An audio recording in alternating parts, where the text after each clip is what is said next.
Excuse me, sir. I'm looking for a job. In fact, I've made up my mind to find a career that I can learn and grow into. Who am I? I'm a hard worker. I set high goals, and I've been told that I'm persistent. Now, I'm not fooling myself, sir. Having been raised with the self-esteem movement so popular in schools, I used to expect my needs to be considered. But I know that today's work culture no longer caters to the job loyalty that could be promised to earlier generations. What I believe, sir, is that good things come to those who work their asses off, and that people such as yourself who reached the top of the mountain didn't just fall there. My motto is, if you want to win the lottery, you have to make the money to buy a ticket.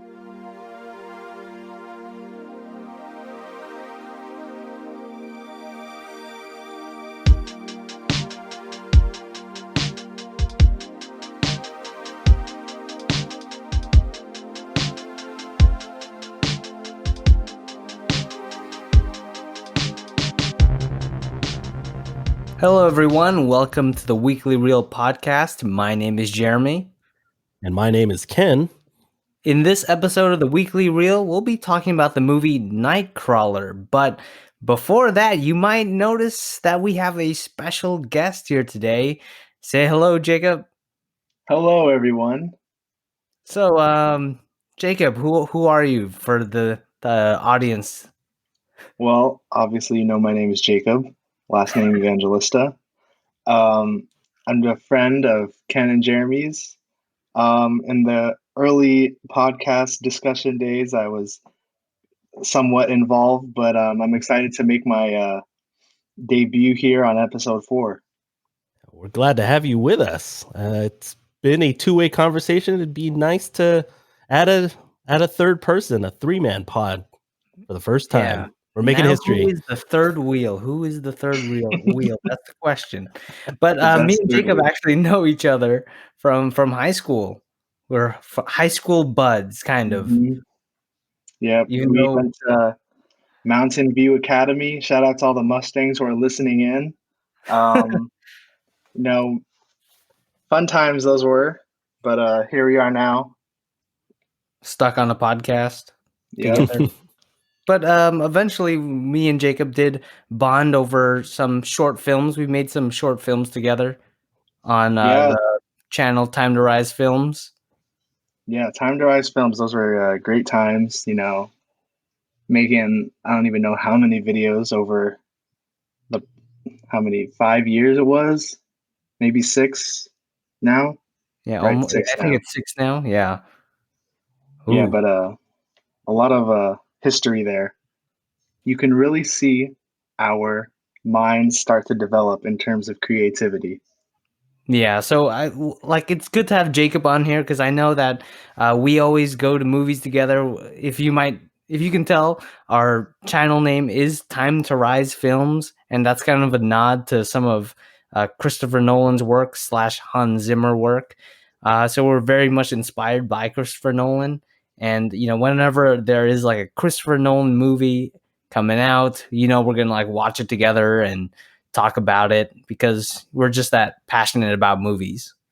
I agree. I mean, I saw that passion early on when these two guys were, they were in high school, like they mentioned earlier. And I just saw the passion that they had for creating content, creating short films and everything. And at the time, they weren't working, obviously, because they were too young. And I figured that I would facilitate that passion and see if I could kind of bankroll, for lack of a better term, this project. And so I just kind of became the de facto producer in this whole thing because I just really wanted them to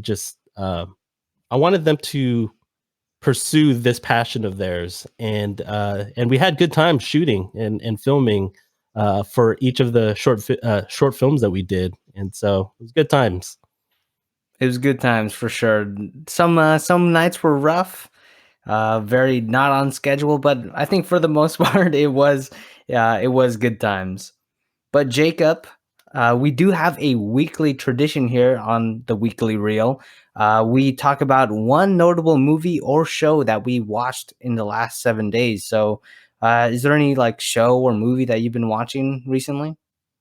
Well, one movie that I did watch recently, actually referencing back to our Christopher Nolan um, inspiration. I watched Interstellar, the movie with Ooh. Matthew McConaughey, and as you know, we're Nolan fans. And one thing that watching that movie, just in my room on my TV, it just made me think of how much I miss movie theaters because you can't really get the full experience when you're watching a movie like that, or probably most, if not all, of Christopher Nolan's movies. You can't really get the full experience if you don't hear the sound and like surround sound. So, um, I mean, I, also whenever it comes to movies like that, I always learn something new every time I watch it. Just like little things that I pick up on that I didn't realize before. So Yeah, that's definitely a good one. And with a Christopher Nolan movie, it's basically like an event, and to experience it in theaters is the right way to go. Because I know the last movie that I watched in theaters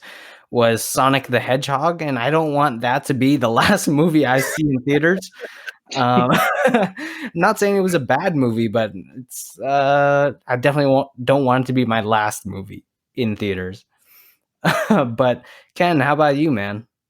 So the movie that I ended up choosing for this week or watching this past week was Ocean's 11. Ended up watching that on HBO Max. It's funny too because the reason why I knew it was on HBO Max is because I thought it was on Netflix with Ocean's 12 and Ocean's 13. I just thought it was weird that the sequels were on Netflix, and I was trying to find Ocean's 11, and it ended up being on HBO Max. Anyway, the reason why I wanted to watch this was because, I mean, it's just a lighthearted film. I've been watching a lot more entertaining, more lighthearted movies lately, especially with COVID-19 kind of just being like, I don't know, just seems like if it's not one huge problem, it's like another. And so I just thought, why not watch something that I hadn't seen in a while? And it's just a fun heist movie. George Clooney is his normal self. Brad Pitt's his normal self. Then Julia Roberts, she's playing herself like she normally does. But I think the main significance of this movie that I don't know, just looking through IMDb, I just thought it was pretty funny that this was actually Matt Damon's first main comedic role. Because this was in 2001, and he was just coming off of like Good Will Hunting and Rounders and movies like that. And I just thought it was pretty cool to see him play like the neurotic, like just a comic relief character, because he'd always been like more of a main character instead of the side character he ended up playing. So it was just as entertaining as it was the first time I saw it in the theater back in 2001. So Jeremy, what was your movie or TV show this past week? Well, I watched a movie on Netflix that just came out called Project Power, starring Jamie Foxx and Joseph Gordon-Levitt, and it's about basically like this drug that gives people like superpowers for like 5 minutes. And it was an okay movie. The premise, the concept was there. It could have been really interesting. I feel like they could even, I think it's rated R, but it didn't feel too rated R. I wish they could actually went a little bit harder with that R. But there was a lot of potential with the movie. The world building wasn't exactly there. But the cast is so good that it kind of makes up for it. But it's like one of those mediocre Netflix movies once again, sadly.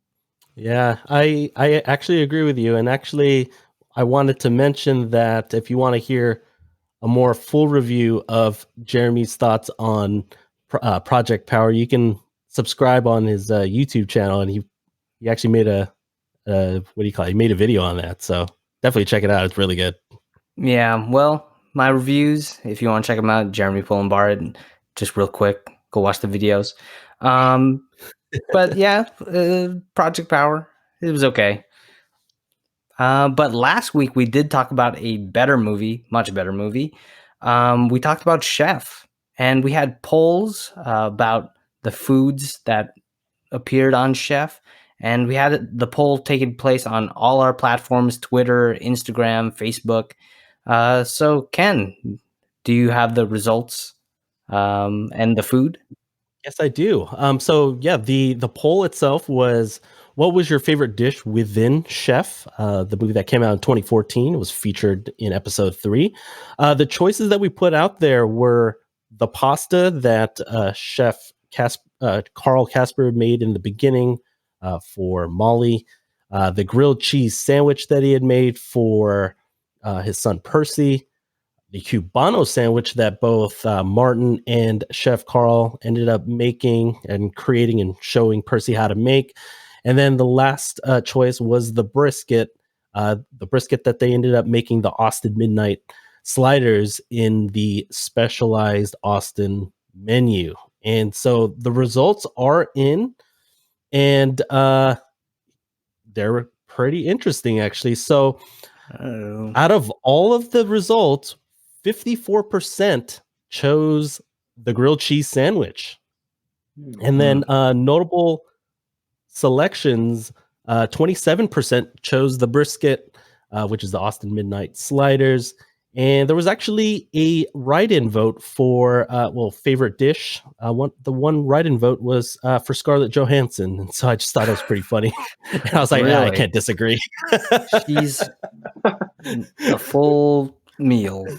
Yes, she is. She's definitely a snack. But I just thought it was pretty funny. It got a laugh out of me, and I was like, oh, I got to mention this. So definitely wanted to mention that, hey, whenever we have these polls, please, we would love your feedback, because every Tuesday after a brand new episode, we do have these polls related to the movies. So be on the lookout for the poll coming up next week on Tuesday. Yeah, so if you want to just follow us on Twitter, Facebook, you can interact with us and have fun with us there. Yes, but I forgot to mention. Sorry, didn't mean to interrupt you. It's at Weekly Reel on Facebook, Twitter, and Instagram, at Weekly Reel, and that's where we'll put the polls. Yeah, we'll definitely repeat that once again later on, just to make sure you guys interact with us, because we want to talk with all of you guys. It's very important to us. But last week we did talk about the movie Chef, a movie that Ken had seen before, but I haven't seen before. And this week we're talking about the movie Nightcrawler, which Jacob and I have seen. But Ken hasn't watched it until now. So on episodes like this, they help us expand our horizons by watching movies we normally wouldn't watch, and you might want to do the same.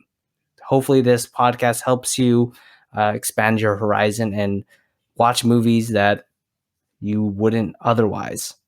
So we will be talking about spoilers of Nightcrawler, so you have been warned.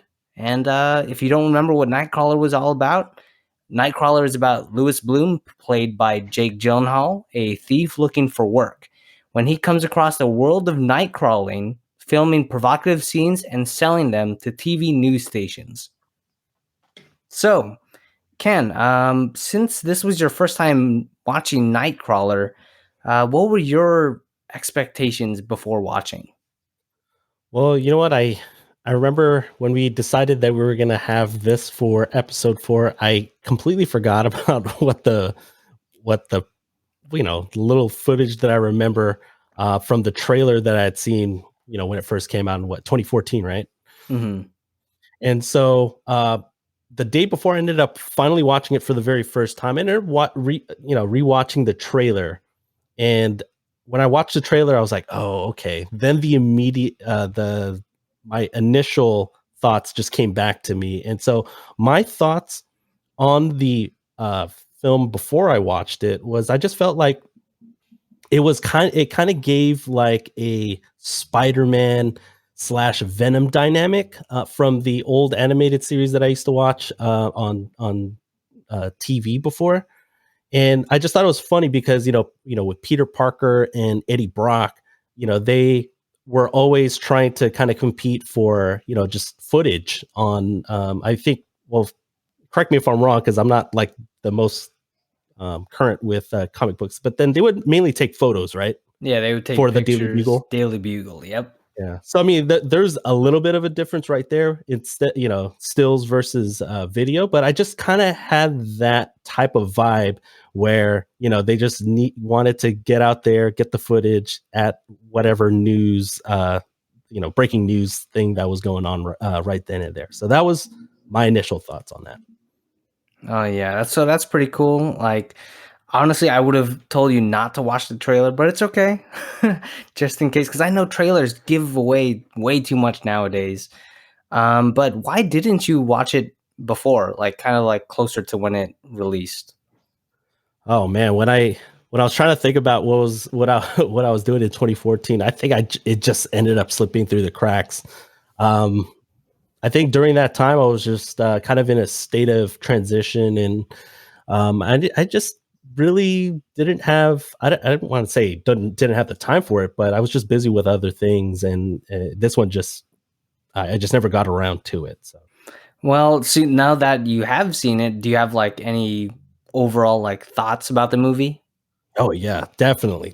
Well, one immediate thing that I thought of was that the movie's kind of a slow burn. I mean, it's a little bit on the slower side in the beginning because they're doing some world building. They're kind of establishing Lewis Bloom's character, and so from the onset, from the very beginning, they did a really good job in terms of setting up as a psychopath. I mean, I'll dive into that a little bit later on in the episode.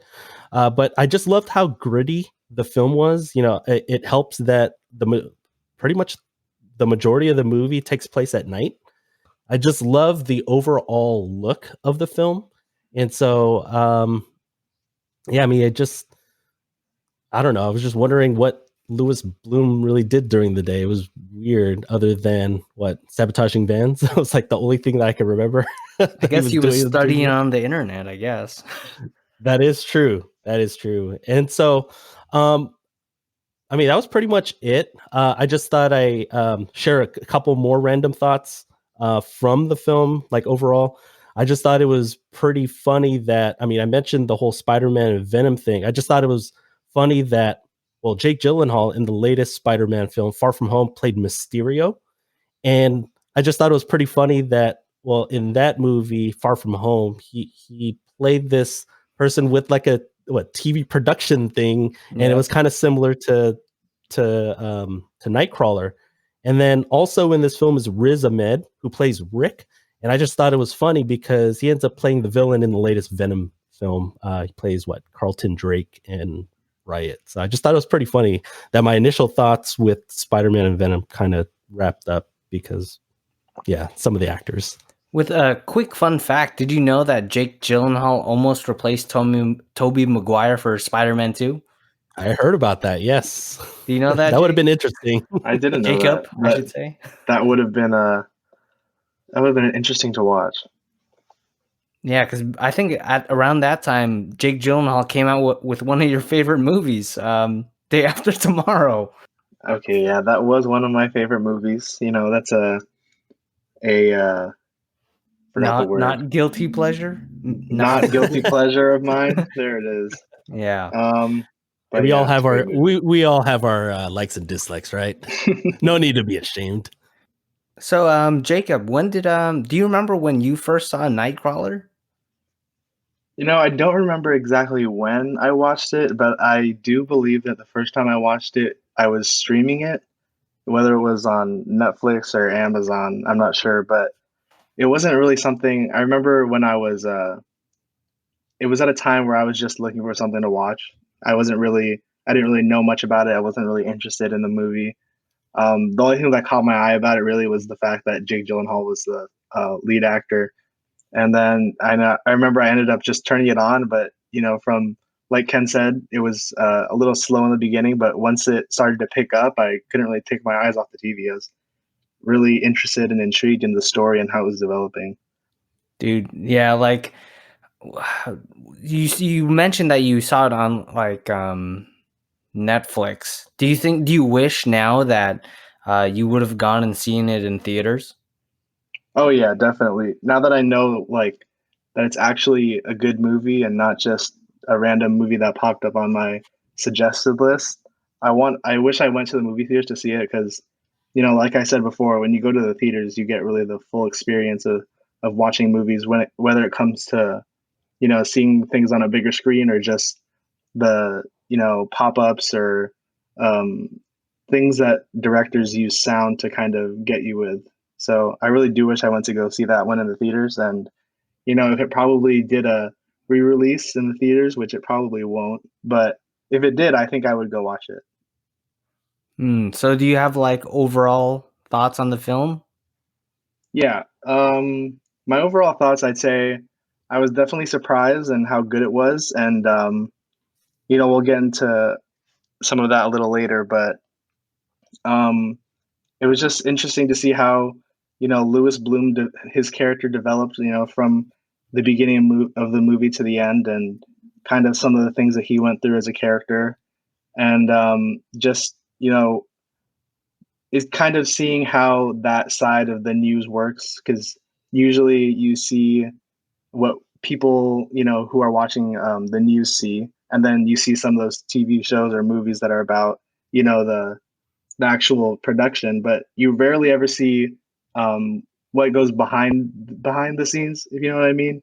Mm-hmm. Like where these news companies get like this footage that we see that's 720p and kind of bad quality, Blurry. but yeah, lighting's a little off. But it was really interesting to see, and I thought that it was cool that this was written and actually made it to the theaters, because it's something that not a lot of people really think about when they're watching the news, or really think about at all, actually. Yeah, that's true, man. Because I would have never guessed like that. Local news was that cutthroat, pretty much. It's pretty Oh crazy. yeah. Yeah, I would imagine it would be like that especially in a bigger city like what was portrayed in the film. I don't know if it would do that in some really small town, but Mhm. Yeah, because Lou Bloom when he was in L.A., right? LA, yeah. Yeah. Yeah. Well, for me, I did actually see Nightcrawler in theaters. It was like one of those movies that I just like went to because it had good ratings. Me, my brother, and my cousin went to go see it, and I remember when it finished, we were just like amazed. I remember just sitting in the theater, and we're like, "Holy crap! Like, what did we just watch?" Like, we didn't expect this because the movie. We didn't hear much about the movie because it wasn't a blockbuster movie. It's very much an indie movie. Like Ken said, it is a little bit more slow burn. It is very much more a character study. And Jake Gyllenhaal, man, he just brings uh, Lou Bloom to life. I think he got snubbed out of a Academy Award that year. I think he won so many awards besides an Oscar. So I think he at least deserved a nomination for that. Do you remember who won? Shoot, it might have been DiCaprio for The Revenant, maybe. Mm. I don't know, 2014. It might have been The Revenant. I don't know if Revenant was either 13 or 14, but I forget. But I just remember after I saw Nightcrawler, I just went out and told everyone to go watch it. I know that as soon as I saw Ken, I was like, Ken, you gotta see Nightcrawler. Jacob, you gotta go see Nightcrawler. Because it was just one of those movies that I was like so inspired by. I feel like even though it's pretty dark, it's definitely not a feel good movie. But it's to me, it's a bit of a inspiring movie in a way, in a weird way, very weird way. Well, I'm sorry I didn't listen to you earlier. It only took me 6 years and to do a podcast to finally watch it. Yeah, and Netflix, I don't think it had Nightcrawler for a long time. Mhm. So it finally took them, maybe another 5 years for Netflix to finally get Nightcrawler. So it's all good. Hey, that's why we're doing this podcast, right? Yeah. But one thing I was extremely curious to hear your guys' thoughts on was, what did you think of the character of Louis Bloom? How about you, Ken? Do you want to go first? You know what? I've probably rejected the going first maybe too many times, and so I'll go Before, first this yeah. time. Yeah. You know what? I touched on it briefly when I gave you my overall thoughts. Man, Louis Bloom plays a total psychopath like so well. It's like so natural the way he does it. He's so gifted as an actor, and he played it so well. I mean, from the very first scene when he's stealing all the fences and all that stuff, and he ends up like well, did they ever establish if he killed the guy or not? The security guard? Security guard? He at least stole his watch, like a fake Yeah. Rolex or something. But I wouldn't be surprised if he killed him. He might still be under a train track somewhere. Yeah, something like that. But yeah, I mean, it was pretty crazy because I mean, he just thought of lies like it was like breathing. And I mean, that's just psychopath like characteristics right there, psychopathic characteristics. So, I one very minor nitpick of the film because Jake Gyllenhaal was so good as Louis Bloom. I just wish they had maybe one more scene where something went wrong, because that scene where he gets beaten by Joe Loader to a scene and he ends up with basically like crumbs for footage, and Nina just lays into him. And I remember when he goes back home and he's like just yelling in front of the mirror and he breaks. I felt like, oh man, that was so good. I felt like I think the movie could use one more scene like that. Really? Yeah, I have a little rebuttal to that though. Okay, I definitely want to hear it later. But I mean, other than that, I just loved how Jake Gyllenhaal's performance was so good. It really did remind me, even though Joker came later, it reminded me of Joaquin Phoenix's performance in Joker with the way they played a psychopath. It was just creepy, just made, I just gave me goosebumps throughout the film, and it was really good. Once I got into it after the whole slow burn and everything that we've talked about, I was hooked immediately. So it was good. Louis Bloom. It's crazy, man. How about you, Jake? What did you think of the very likable Louis Bloom sarcastic? Well, when I was going through my head and just trying to picture and like describe what I see in Louis Bloom, like 3 words came to mind. So those 3 words were dark, driven, and then odd. So if you honestly, like right from the get-go, you can just tell that by the way that Jake Gyllenhaal looks as Louis Bloom, that he's kind of an oddball kind of guy, and he's in his character, just like the way, I don't know, the way his face looks and his physique, he just seems like a person that does dark things, if that makes sense. So obviously through this, you see through his journey during Nightcrawler, you see how dark and how driven he is because of what he's willing to do to make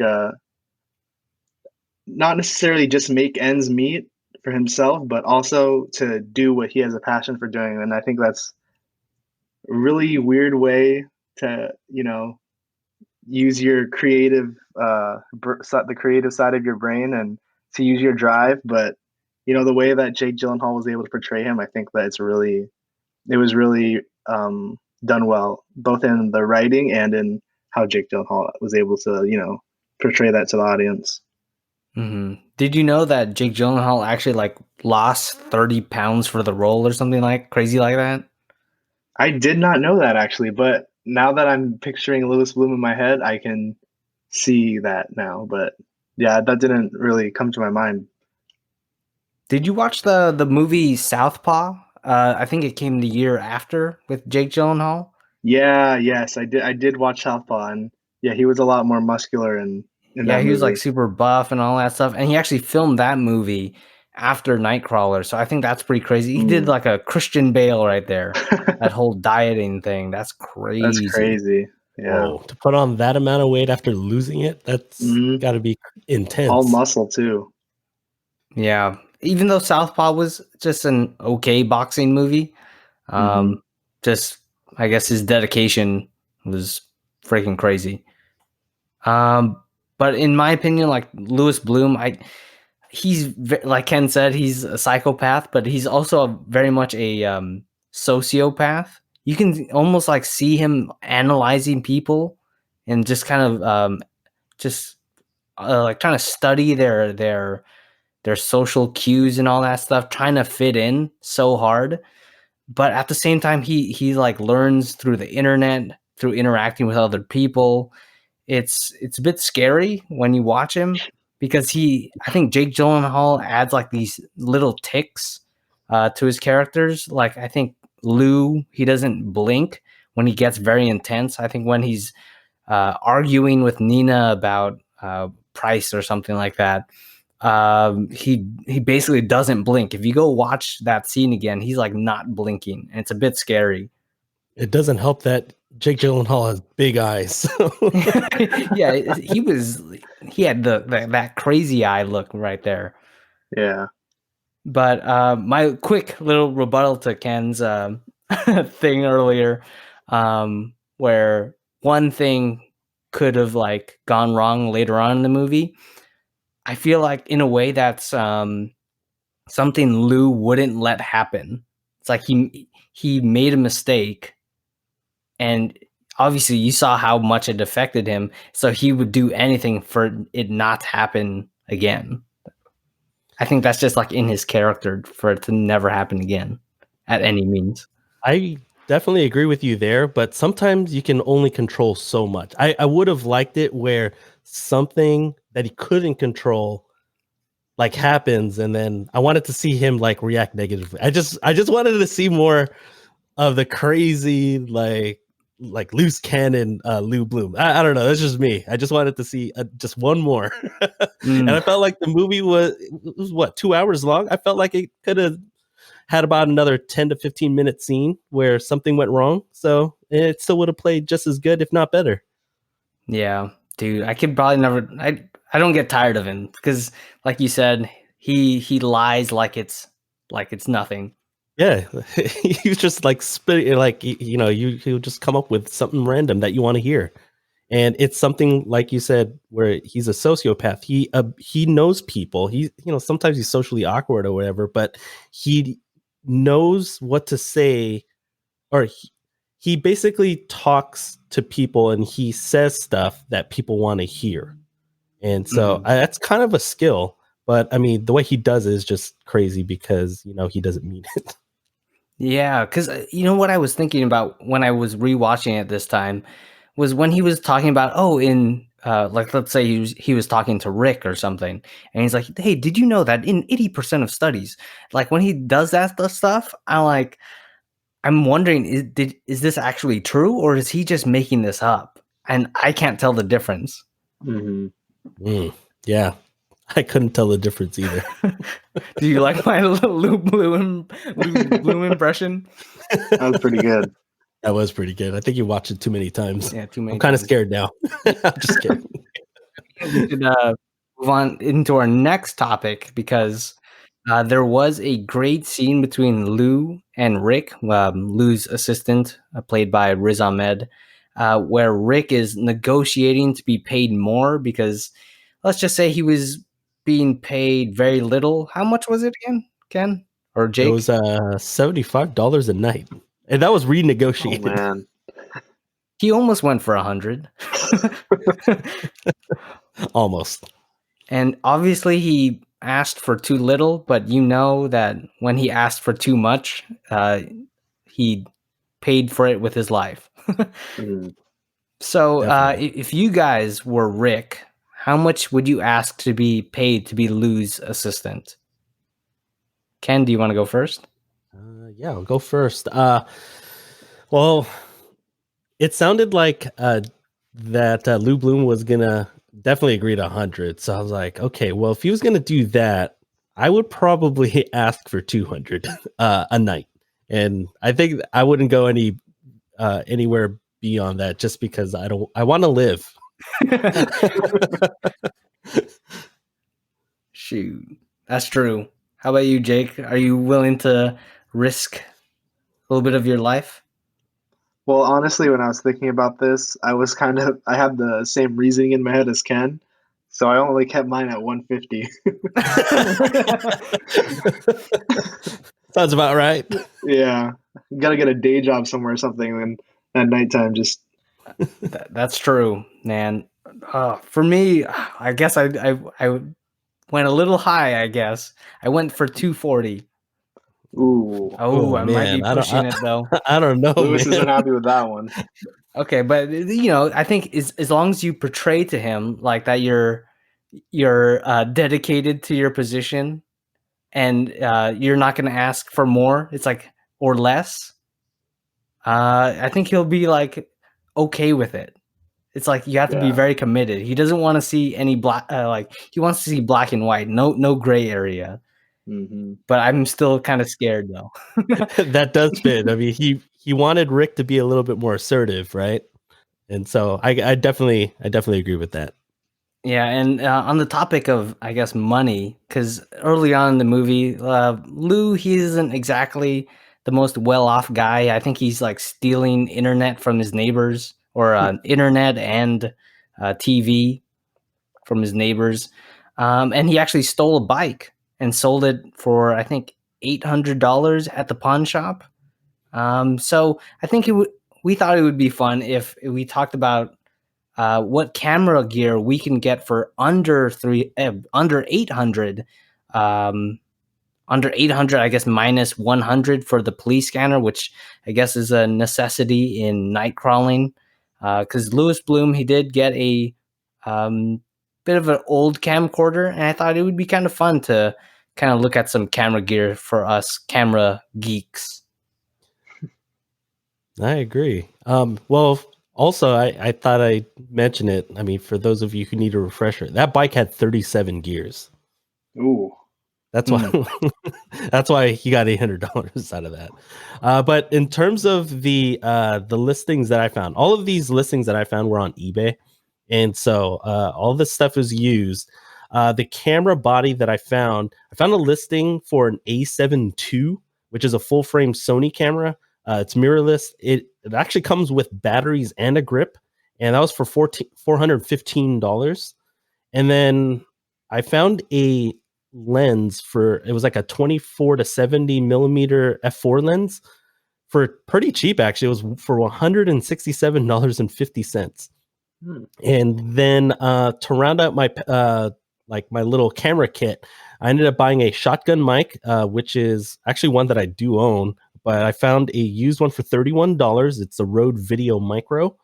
And then I got a portable LED light. It's an Aperture portable LED light for $35. And so I added all that up, and I'm at $648.50. Nice. Shoot. Jacob, did you do your research on eBay or something? Yeah, I actually did do my research on eBay as well. But in terms of camera, I found this camcorder that's a JVC. Now it says it's 4K, but looking at how old it looks, I'm not sure it's the 4K that we know right now. But it was listed at $300. So, for whatever 4K was back when this thing came out, that might not be too bad.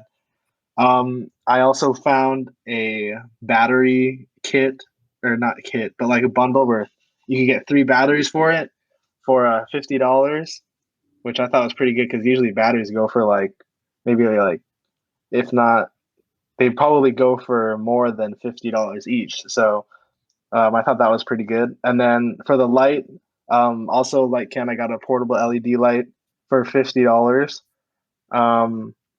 Charger, like a charging port, just so you can charge multiple batteries at one time for $50 as well. We have a lot of these little accessories that are $50 each. Very little accessory, very detailed, Jacob. I also picked up a memory card bundle, which comes with 5 of them for $50 as well. Hard drive to store all the extra footage, because I'm assuming that he's gonna have a lot of extra footage with whatever he's filming. That turned out to be $100, one of the most expensive things besides the camera. Portable charger for $30 for his phone. Got to make sure that he's always in contact with Rick, whether or not they're nearby to each other or not. Yeah, make and sure that cops are still alive or not. Exactly. One thing that I did add last second was a shoulder bag, because I'm pretty sure he's going to put all these accessories somewhere. So that was another $50. And so my total actually came out to $680, just under the $700 mark. Very nice. Nice. What was your total again, Ken? $648.50. $648.50. Ooh, all right. With mine, it's definitely not as detailed as Jacob's, because I have 3 items. He definitely took this question to heart. Jacob's going to go shopping after this. Oh, yeah. I'm going to buy all these things I found on eBay right now. Yep. And the drone, hopefully. Oh, yeah. FYI, Jacob's drone. It's a very good one, actually. Rest in peace. Rest in peace. It's somewhere in the San Francisco Bay. Yeah. Well, I guess you'll have to buy a camera. You have to go sell your bike at the pawn shop. Gotta steal one first. We don't condone stealing, Jacob. You're right. Make sure to steal 37 years. Just steal a car. All right. So, what I chose was a camcorder, a Panasonic HC V800 for $500. Because I know I wanted to get one, with a zoom. He was Lou was very much into zooming in, and I had to make sure it had good optical image stabilization, because you don't want any of that shaky footage. Oh yeah. Got him. And stable footage. Yes, stable footage, clear footage, and I had to make sure that it could have a external microphone. So I picked up the Rode Video Mic Go for $100, and then a portable light for $50. So a total of $650. Oh wow! Wow, very nice. Yeah. So we're all kind of our own little Lewis Blooms, and we're ready to go night crawling. I think. I think so. We should probably do that. Whose van are we going to use? I mean, whose red car? Who has a red car? Yeah, Jacob, do you have a van? I do. I got a Prius. Yeah, red Prius. Yeah, there you go. Save on gas too. You need to drive across town. Yeah. All right. So, guys, if you're listening, if you want to join the conversation, feel free to tweet us at Weekly Reel, or you can email us at what's our email again, Ken? It is weeklyreelpod@gmail.com. So yes, you can email us there, or like I said, follow us on Twitter, Instagram, Facebook at Weekly Reel. And just as a little fun little question, I wanted to ask, what are your favorite movie psychos? Mine personally is Patrick Bateman, Christian Bale from American Psycho. Yeah, he was just crazy. And I think him and Lou Bloom could be like long lost cousins. Well, mine, I wanted to say Joaquin Phoenix from Joker, just because I mentioned him earlier, but I wanted to go old school with mine. I'm going with Buffalo Bill from Silence of the Lambs. Whoa, man. Ooh, that guy was classic. crazy. How about you, Jay? For me, I chose another classic. I went with Jack Nicholson's character in The Shining. Oh yeah, he was good. Nice. Yeah, I had I saw a list of Psycho movies and saw that on there, and I was like, ooh, I had to pick him. All right, you guys heard all our favorite psychos. So please email us, and we would love to chat with you all. I think right now we are about to take a quick break.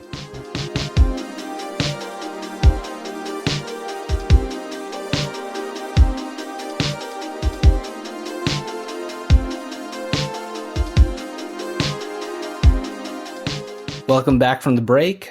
We come to the part in our podcast where we give out our weekly Reel awards. And our first award is the Why is Gamora award, which is basically our favorite quote of the movie. So Jacob, what's your favorite quote of Nightcrawler?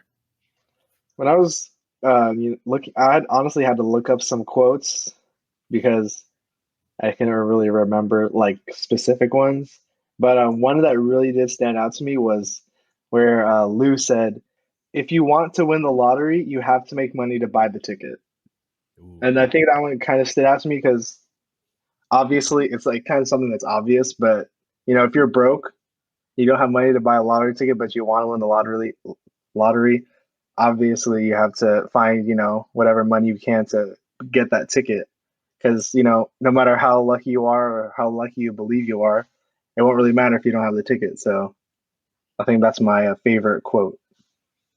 Yeah, that was like in the beginning of the movie when he was trying to get hired, but that manager guy wasn't taking any of his BS.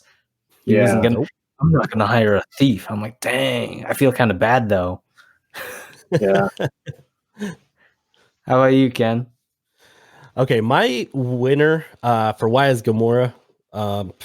This one's kind of a throwaway line, but I just thought it was hilarious. And I think if this was playing in the theater, I probably would have been the only one busting out laughing.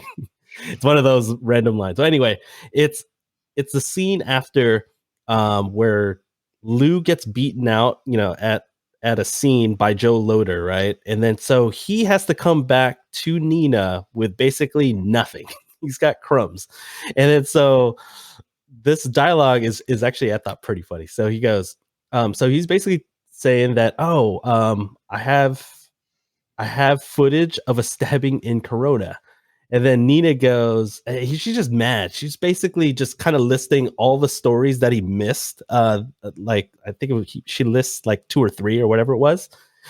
And then, so she's just mad. And then Lou just goes, well, there's that stabbing in Corona. And so he just brings it up again. And then Nina just snaps back with this one-liner. She goes, I don't give a goddamn about fucking Corona. And then later on she goes, this shit is fucking death to me. I'm like, yep, Corona is death to you and everyone right now. I just thought it was pretty funny.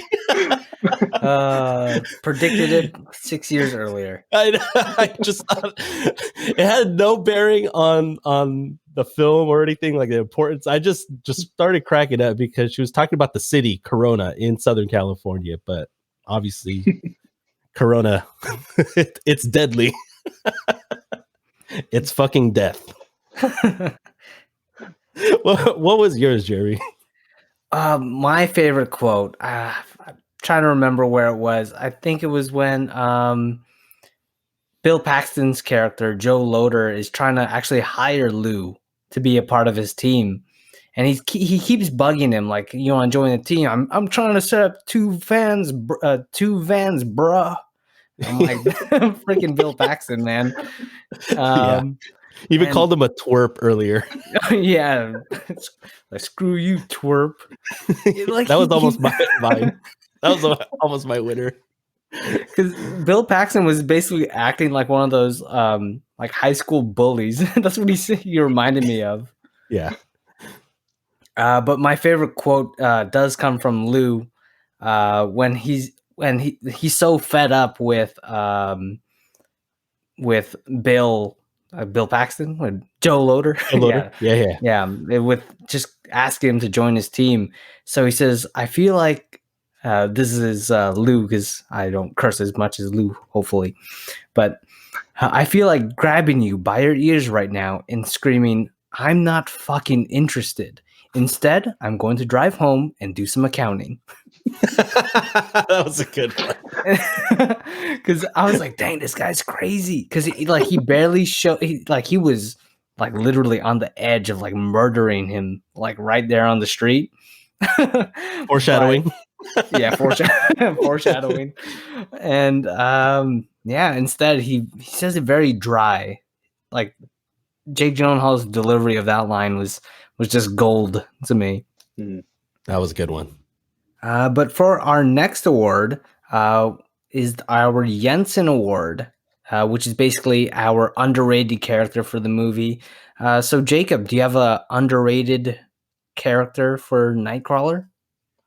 Yeah, so the character that I picked was actually who you just mentioned, Joe Loader, played by Bill Paxton. Um, I say he's underrated because he obviously did not have that much screen time, but I think he had a lot to do with the way that Lou progressed in the Nightcrawler career, I guess you could say, at least during the movie. It's like he was part of his he used Bill as part of like his drive to help drive him to be better because he wanted to be better than Bill. You know, he wanted to get there before he did on every scene. He wanted to get better footage and stuff. And I think that if you're just watching the movie for the first time or just watching it to be entertaining, you probably won't catch that right away. But yeah, I think that's why he's probably the underrated character deserving of the Yinsen Award. Dang. So Ken, who's your underrated character? Well, my underrated character, my winner of the Yinsen Award is, oh man, I gotta agree with Jacob, Joe Loader. No way. I'm just validating his pick. Dude, I have the same guy too, though. Oh, geez. Joe Okay, Loader. Joe Loader for the win. I mean, Bill Paxton. Well, I've always been a fan since he wet his pants in True Lies, but well, the reason why, in addition to what Jacob just mentioned, I felt like it indirectly gave Lou the blueprint for everything. You know, it actually reminded me of one of my favorite TV shows of all time, probably actually my favorite, Breaking Bad, in that Walter White, in his descent to becoming an anti-hero, he ended up picking up things along the way from these like drug pins, and he would pick up these little ticks, and he would pick up, you know, different strategies and everything that he would observe from, you know, people that ultimately ended up like, you know, he ended up having to cross paths, we'll just say. I don't want to spoil Breaking Bad because I know Jeremy still hasn't finished it. I'm on like season 5, I think. You're almost there, man. You're almost there. Season 4. Well, anyway, the reason why I say this is because, I mean, just the fact that Joe Loader was the first Nightcrawler that he ended up seeing on the side of the highway, so inspired him to be a Nightcrawler. He wanted a job right then and there on the spot. The idea to establish a company, make this a full production, you know, with his van and everything, just even in the beginning when he only had the one van, the idea to establish a company is something that Lou ended up doing.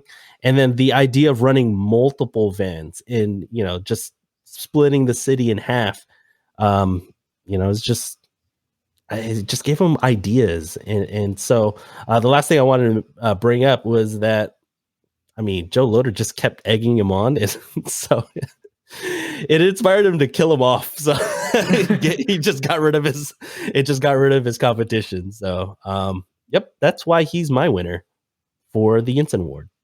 I mean, it's a unanimous decision. Mine is also Joe Loader, Bill Paxton. And Bill Paxton is the only actor to be killed by both an predator and alien. So I think that fun fact right there. But yeah, I do have to agree. Like, he basically Lou took so much from Joe Loader, and in a way I feel like their personalities clashed so much. It's like, screw you, twerp.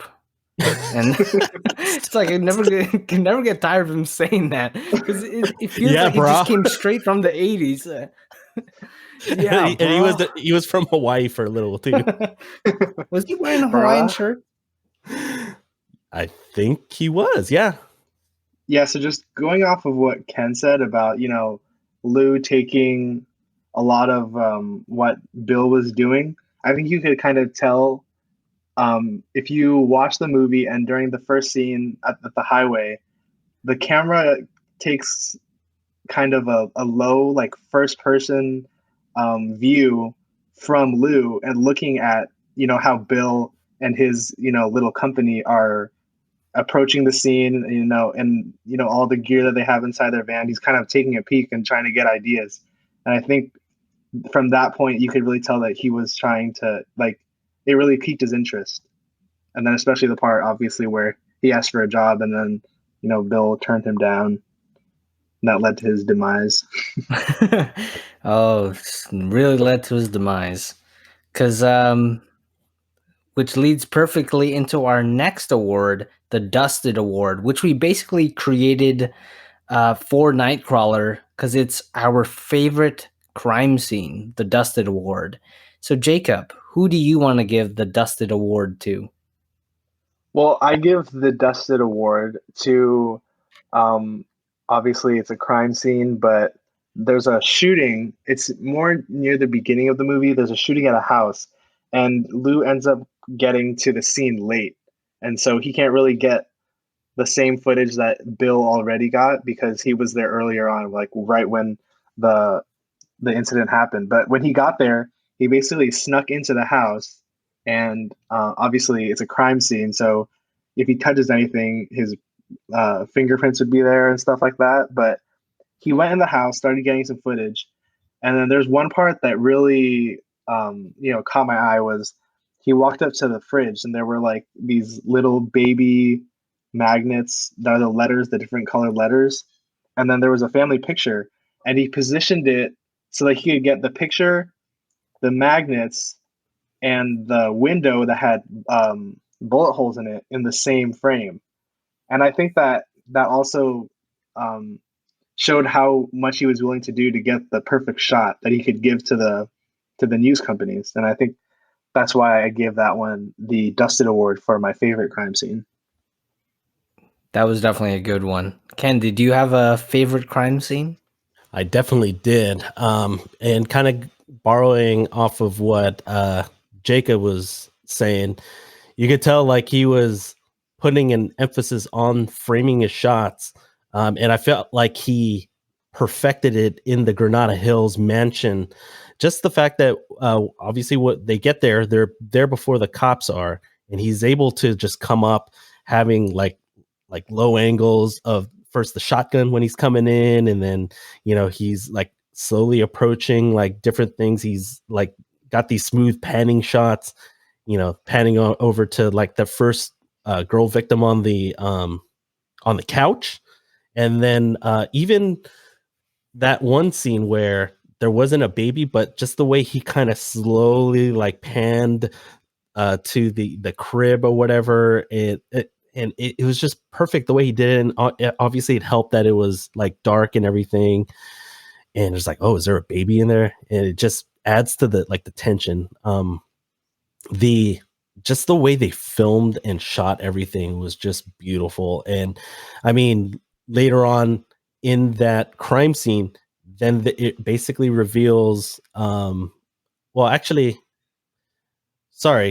like even before he even goes in, he gets like footage of the two suspects as they're running away and getting into the car. He gets all that information. Obviously, they reveal that he withheld all that information. I just felt like that was like a huge turning point in terms of, when you're going up the roller coaster and it's going uphill and you get to the point where you reach the top and it's about to go down. And I felt like that scene is where it went down. So that's my winner for the Dusted Award. How about you, Jeremy? Yeah, well, I knew the Granada Hills was definitely like a top crime scene in there, and definitely spurred the craziest scenes of the movie later on, but we'll get into that.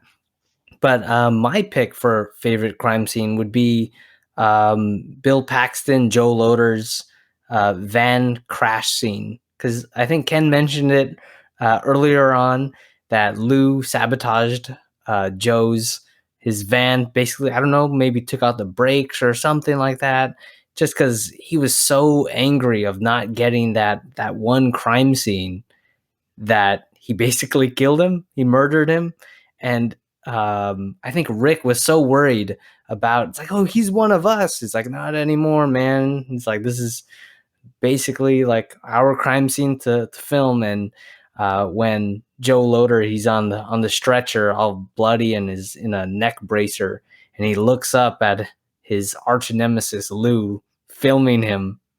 It's like that was just like the nail in the coffin right there, and we never got to see what happened to him after that. Well, he knew though. He knew. Yeah, you can see it in his eyes. He knew.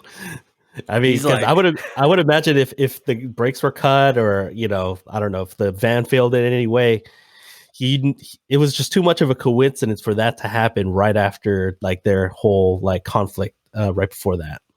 That's true. Yeah, he probably knew. He was like, "Screw you, twerp," in his head. Yeah, he So was someone- thinking that. Yeah, he was thinking that clearly. You can just see it in his eyes.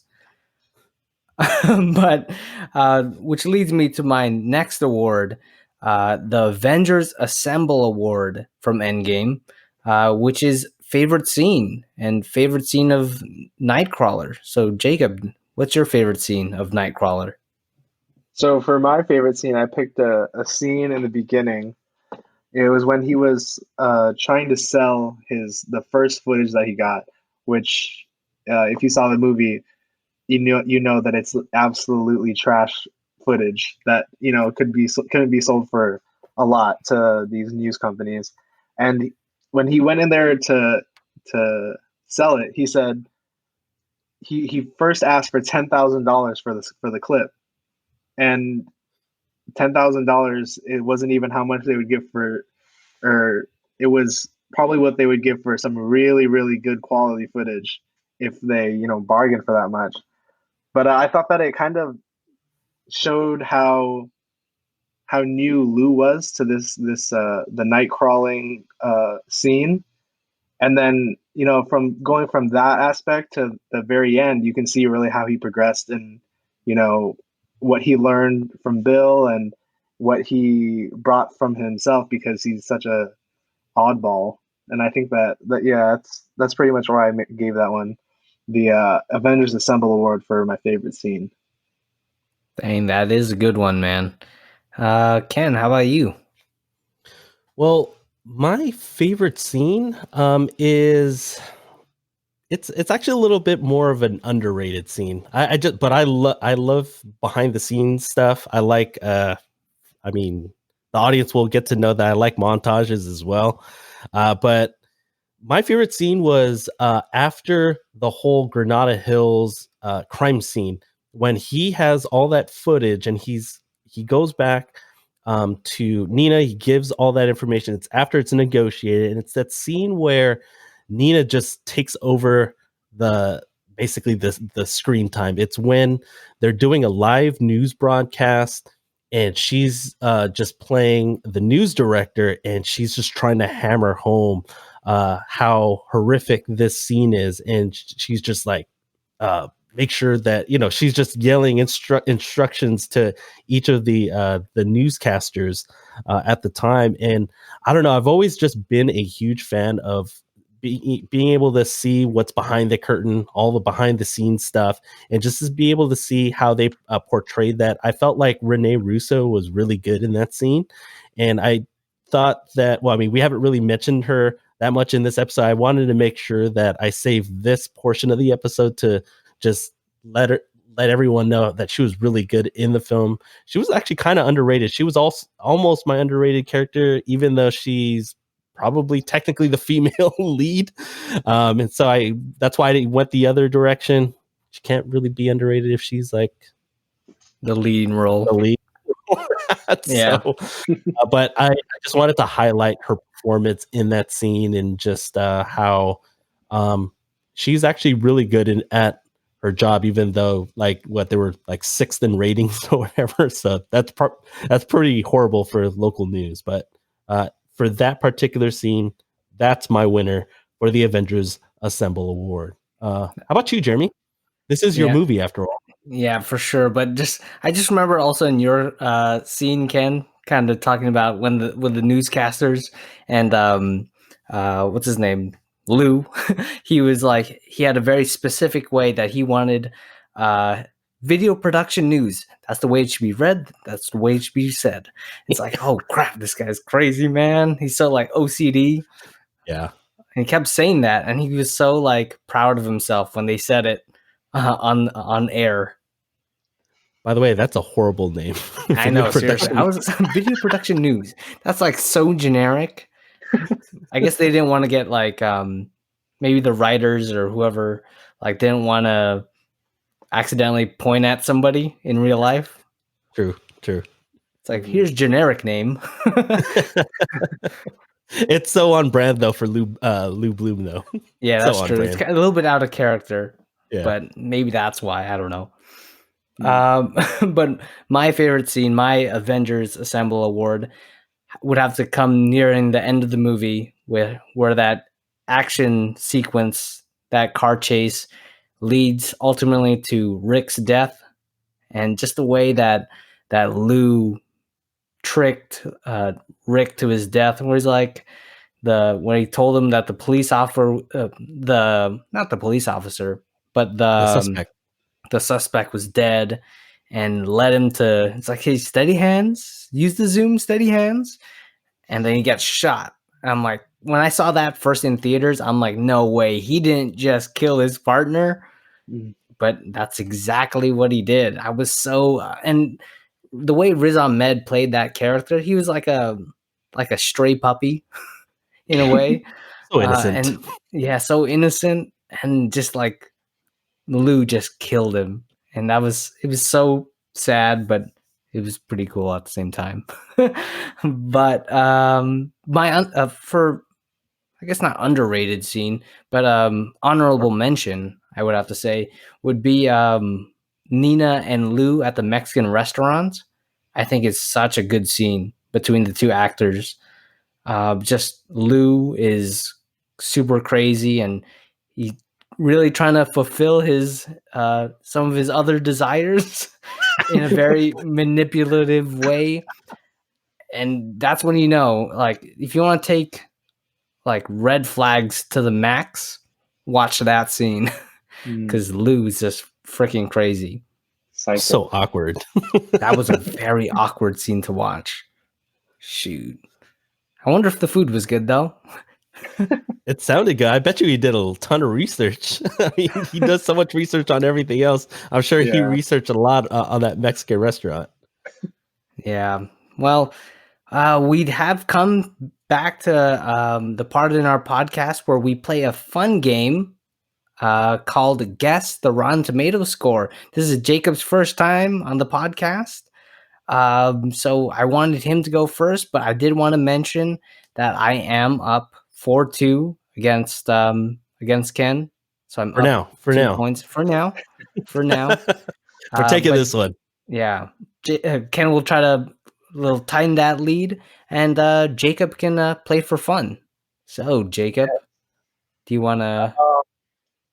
Yeah.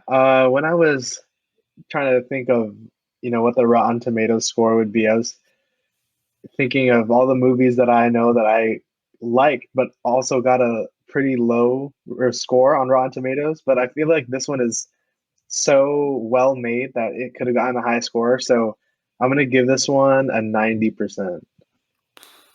Dang, all right. Oh, man. I'm kind of scared now. Ken, what's yours? Ooh. Mine's pretty close to Jacob's, actually. I didn't want to overthink this one like last week. Last week, I was trying to trick myself, and I tricked myself into being way off. So I literally thought about this for 2 seconds. The first number that came to my mind was 91. Ooh, shoot, man. 91. My score, Ken, is 89. We got a close one here, guys. I bet you Jacob gets it like exactly. Because was it the it was Iron Man 1 where we were off by 1 each. Yeah. It was crazy. I did not expect this to happen because, like we said in other episodes, we do not tell each other. We do not even look up scores. We basically take our best guess at Rotten Tomatoes scores, and then we're going to look them up live right now and see who gets the point for this week. So let me look that up right now.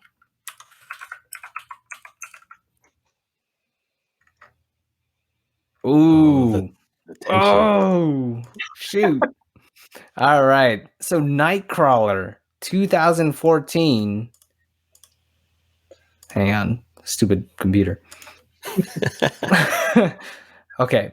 So Nightcrawler 2014 gets a 95%.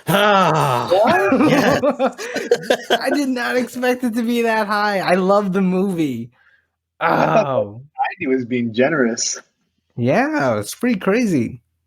Dude, Ken Sweet. gets the point then with his best guess of 91, closest to 95.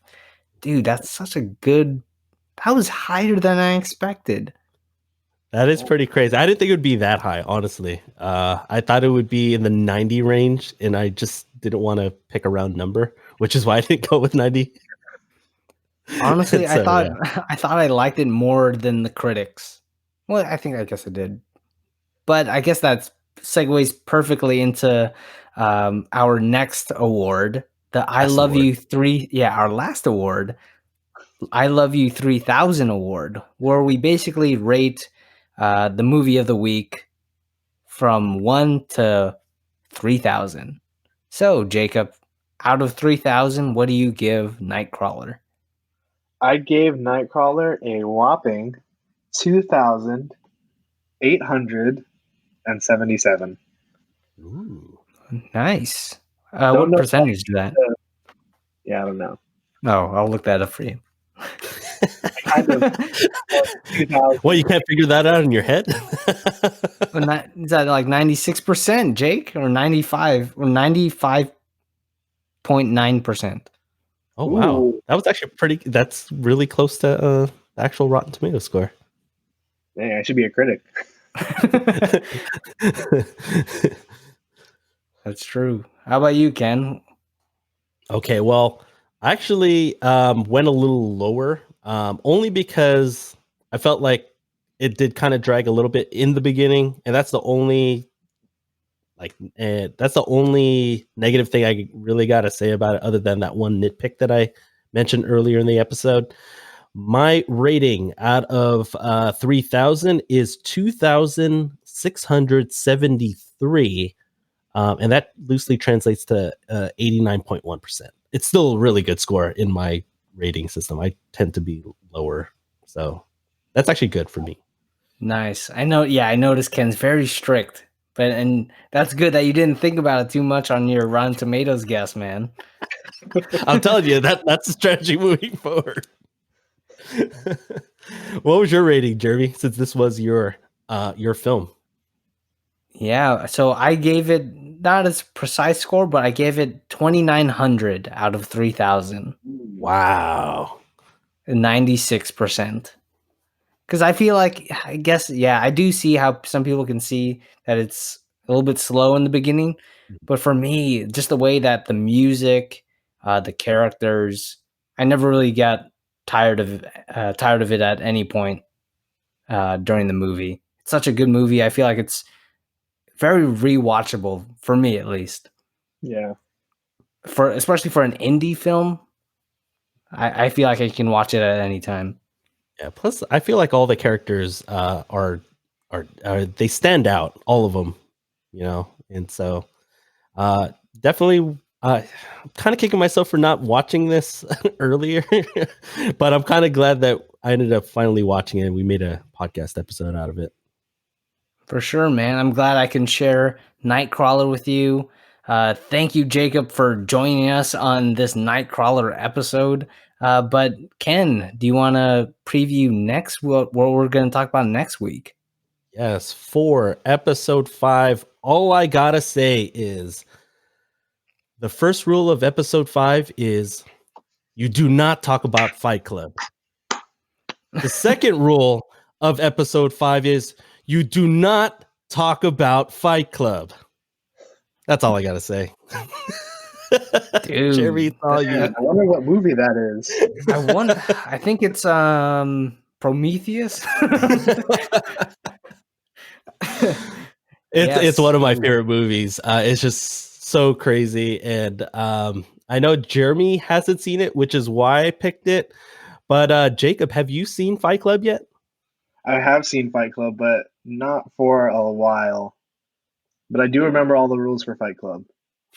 Yeah, there were more. There were more rules, but the first two are the best.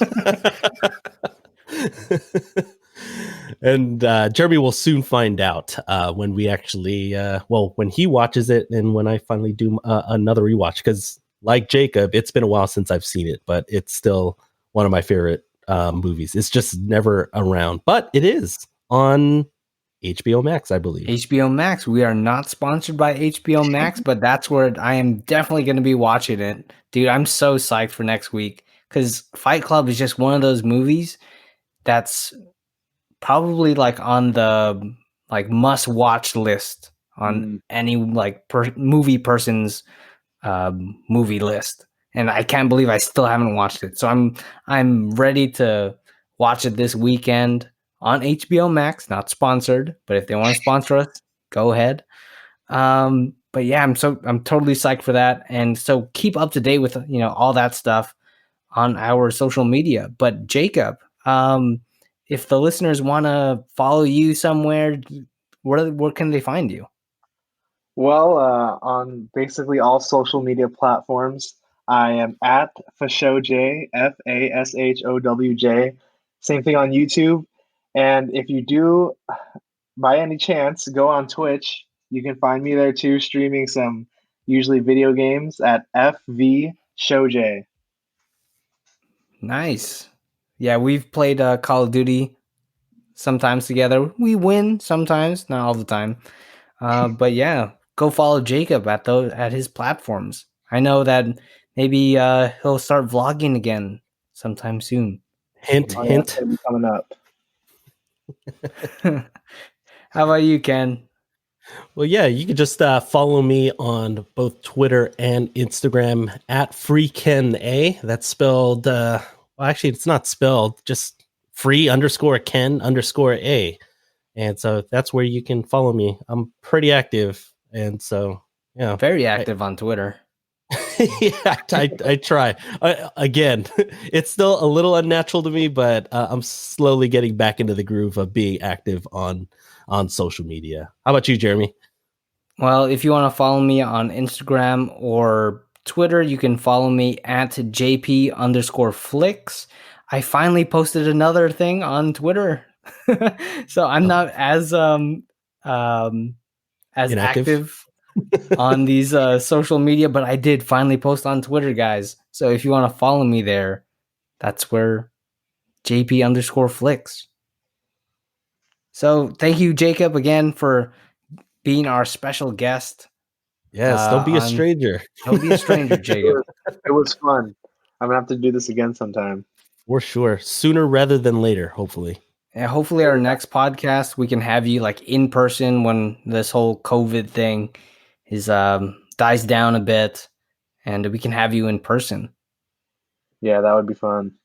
All right, guys. I had a good time talking about Nightcrawler, so stay tuned in for next week's episode on Fight Club.